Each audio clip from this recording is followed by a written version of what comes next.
Hi friends, നമസ്കാരം. എൻ്റെ എല്ലാ കൂട്ടുകാർക്കും നമ്മുടെ പുതിയ വീഡിയോയിലേക്ക് സ്വാഗതം. ഇന്നത്തെ റെസിപ്പിയിൽ നമ്മൾ നേന്ത്രപ്പഴം കൊണ്ട് ഒരു 4 മണി പലഹാരമാണ് തയ്യാറാക്കിയെടുക്കുന്നത്. വൈകിട്ട് നല്ല ചൂട് ചായയുടെ കൂടെ കഴിക്കാൻ നമുക്കൊരു 10 മിനിറ്റിനുള്ളിൽ ഈ ഒരു പലഹാരം തയ്യാറാക്കിയെടുക്കാവുന്നതേ ഉള്ളൂ. കഴിക്കാൻ നല്ല രുചിയുള്ള ഈ ഒരു പലഹാരം എങ്ങനെയാണ് തയ്യാറാക്കിയെടുക്കുന്നതെന്ന് കണ്ടു നോക്കാം. അപ്പോൾ അതിനു വേണ്ടിയിട്ട് നമ്മളിവിടെ 2 നേന്ത്രപ്പഴമാണ് എടുത്തിട്ടുള്ളത്. പഴം എടുക്കുമ്പോൾ നല്ലതുപോലെ പഴുത്ത പഴം വേണം എടുക്കേണ്ടത്. ഇനി ഈ പഴത്തിൻ്റെ തൊലി മാറ്റിയതിന് ശേഷം ചെറിയ കഷ്ണങ്ങളായിട്ട് കട്ട് ചെയ്തെടുക്കണം.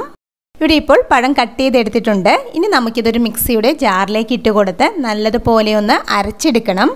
കൂടെ തന്നെ നമ്മുടെ മധുരത്തിന് ആവശ്യത്തിന് വേണ്ട പഞ്ചസാര ചേർത്ത് കൊടുക്കണം. നമ്മളിവിടെ 2 ടേബിൾ സ്പൂൺ പഞ്ചസാരയാണ് ചേർത്ത് കൊടുത്തിട്ടുള്ളത്.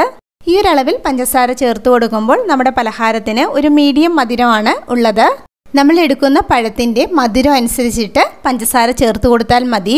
ഇനി ഈ പഴവും പഞ്ചസാരയും നല്ലതുപോലെ അരച്ചെടുക്കണം. ഇവിടെ ഇതിപ്പോൾ നല്ലതുപോലെ അരച്ചെടുത്തിട്ടുണ്ട്. ഇതൊരു ബൗളിലേക്ക് ഒഴിച്ചു കൊടുക്കുന്നുണ്ട്. അരച്ചെടുക്കുമ്പോൾ ഒട്ടും കട്ടയില്ലാതെ നല്ല സ്മൂത്തായിട്ട് അരച്ചെടുക്കണം. ഇനി നമ്മളിതിലേക്ക് ചിരകിയ നാളികേരം ഒരു 3 ടേബിൾ സ്പൂൺ ചേർത്ത് കൊടുക്കുന്നുണ്ട്. നാളികേരം ചേർത്ത് കൊടുത്ത് നല്ലതുപോലെ ഒന്ന് മിക്സ് ചെയ്തെടുക്കുന്നുണ്ട്. നമ്മളിതിലേക്ക് ചേർത്ത് കൊടുക്കുന്ന ചേരുവകൾക്ക് പ്രത്യേകിച്ച് അളവുകളൊന്നും തന്നെ ഇല്ല. നമ്മളെടുക്കുന്ന പഴത്തിൻ്റെ സൈസും എണ്ണവും അനുസരിച്ചിട്ട് നമ്മളിതിലേക്ക് ചേർത്ത് കൊടുത്താൽ മതി. നമ്മൾ ഈ പലഹാരം തയ്യാറാക്കിയെടുക്കുന്നത് ഗോതമ്പ് പൊടിയിലാണ്. നമ്മളിവിടെ ഇപ്പോൾ 1 കപ്പ് ഗോതമ്പ് പൊടിയാണ് എടുത്തിട്ടുള്ളത്. ഗോതമ്പ് പൊടി കുറേശ്ശെ ചേർത്ത് കൊടുത്ത് നമുക്കിതൊന്ന് മിക്സ് ചെയ്തെടുക്കണം. ഗോതമ്പ് പൊടിക്ക് പകരം നമുക്ക് വേണമെങ്കിൽ മൈദ എടുക്കാവുന്നതാണ്. ഗോതമ്പ് പൊടി മുഴുവനും ചേർത്ത് കൊടുത്ത് നല്ലതുപോലെ മിക്സ് ചെയ്തതിന് ശേഷം നമുക്കിതിലേക്ക് ആവശ്യത്തിന് വേണ്ട വെള്ളം ഒഴിച്ചു കൊടുക്കാം.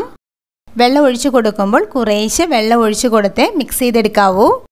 നമ്മളിത് വെള്ളം ഒഴിച്ചു കൊടുത്ത് മിക്സ് ചെയ്തെടുക്കുമ്പോൾ കുറച്ച് തിക്കായിട്ടുള്ള ഒരു കൺസിസ്റ്റൻസിയിൽ വേണം നമ്മളിത് റെഡിയാക്കി എടുക്കേണ്ടത്. വെള്ളം ഒഴിച്ചു കൊടുത്ത് മിക്സ് ചെയ്ത് കഴിയുമ്പോൾ മാവിൻ്റെ ആ ഒരു കറക്റ്റ് പാകം ഞാൻ കാണിച്ചു തരാം. വീഡിയോ കണ്ടുകൊണ്ടിരിക്കുന്ന സമയത്ത് ഇഷ്ടപ്പെടുകയാണെങ്കിൽ മറക്കാതെ നമ്മുടെ ചാനൽ സബ്സ്ക്രൈബ് ചെയ്ത് സപ്പോർട്ട് ചെയ്യണേ. ഇവിടെ ഇപ്പോൾ മാവ് വെള്ളം ചേർത്ത് കൊടുത്ത് മിക്സ് ചെയ്തെടുത്തിട്ടുണ്ട്. നമ്മളിത് റെഡിയാക്കി കഴിയുമ്പോൾ ഈ ഒരു പാകത്തിന് വേണം നമ്മളിത് റെഡിയാക്കി എടുക്കേണ്ടത്. മാവ് ഒട്ടും തന്നെ ലൂസായി പോകാതെ മുറിഞ്ഞു വീഴുന്ന ഈ ഒരു പാകത്തിന് വേണം നമ്മളിത് റെഡിയാക്കി എടുക്കേണ്ടത്. ഇനി നമ്മുടെ പലഹാരത്തിൻ്റെ നല്ലൊരു ഫ്ലേവറിന് വേണ്ടിയിട്ട് 3 ഏലക്ക പൊടിച്ചത് ചേർത്ത് കൊടുക്കുന്നുണ്ട്. ഇനി നമ്മളിതിലേക്ക് 2 നുള്ള് ബേക്കിംഗ് സോഡ ചേർത്ത് കൊടുക്കുന്നുണ്ട്. ഇനി നമുക്കിതെല്ലാം കൂടി നല്ലതുപോലെ ഒന്ന് മിക്സ് ചെയ്തെടുക്കണം. ഇവിടെ ഇതിപ്പോൾ നല്ലതുപോലെ മിക്സ് ചെയ്തെടുത്തിട്ടുണ്ട്. ഇനി നമുക്ക് ചൂടായ എണ്ണയിലേക്ക് ഇട്ട് കൊടുത്ത് ഫ്രൈ ചെയ്തെടുക്കുകയേ വേണ്ടൂ. നമ്മുടെ സ്നാക്സ് ഫ്രൈ ചെയ്തെടുക്കാൻ വേണ്ടിയിട്ട് ഇവിടെ വെളിച്ചെണ്ണയാണ് എടുത്തിട്ടുള്ളത്. വെളിച്ചെണ്ണ ഇപ്പോൾ ചൂടായി വന്നിട്ടുണ്ട്. ചൂടായ ഓയിലിലേക്ക് നമ്മൾ റെഡിയാക്കി വെച്ചിരിക്കുന്ന മിക്സിൽ നിന്ന് കുറേശ്ശെ എടുത്ത് ഇട്ട് കൊടുക്കാം. കൈകൊണ്ടോ അല്ലെങ്കിൽ സ്പൂൺ ഉപയോഗിച്ചിട്ടോ ഈ ഒരു മിക്സ് കുറേശ്ശെ ഇട്ട് കൊടുത്ത് നമുക്ക് ഫ്രൈ ചെയ്തെടുക്കണം. ഓയിൽ നല്ലതുപോലെ ചൂടായതിന് ശേഷം ഗ്യാസ് ഒരു ലോ ഫ്ലെയിമിലേക്ക് മാറ്റിയിട്ട് വേണം നമ്മൾ ഈ ഒരു മിക്സ് ഓയിലിലേക്ക് ഇട്ട് കൊടുക്കേണ്ടത്. പിന്നീട് ഗ്യാസ് ഒരു ലോ ടു മീഡിയം ഫ്ലെയിമിൽ നമുക്കിത് തിരിച്ചു മറിച്ച് ഇട്ട് കൊടുത്ത് ഫ്രൈ ചെയ്തെടുക്കണം. നല്ലൊരു ഗോൾഡൻ ബ്രൗൺ കളർ ആവുന്നത് വരെ നമ്മളിത് ഫ്രൈ ചെയ്തെടുക്കണം. ഇപ്പോൾ ഇവിടെ ഇത് റെഡിയായി വന്നിട്ടുണ്ട്. ഇനി ഇത് നമുക്ക് ഓയിലിൽ നിന്ന് ഒരു ടിഷ്യൂ പേപ്പറിലേക്ക് മാറ്റാം. ബാക്കിയുള്ളതും നമുക്ക് ഇതുപോലെ തന്നെ ഫ്രൈ ചെയ്തെടുക്കണം.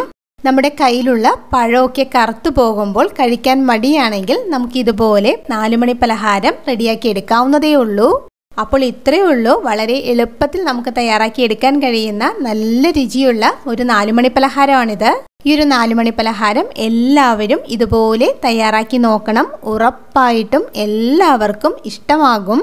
അപ്പോൾ നമുക്ക് ഇതുപോലെ നല്ലൊരു വീഡിയോ ആയിട്ട് വീണ്ടും കാണാം. താങ്ക്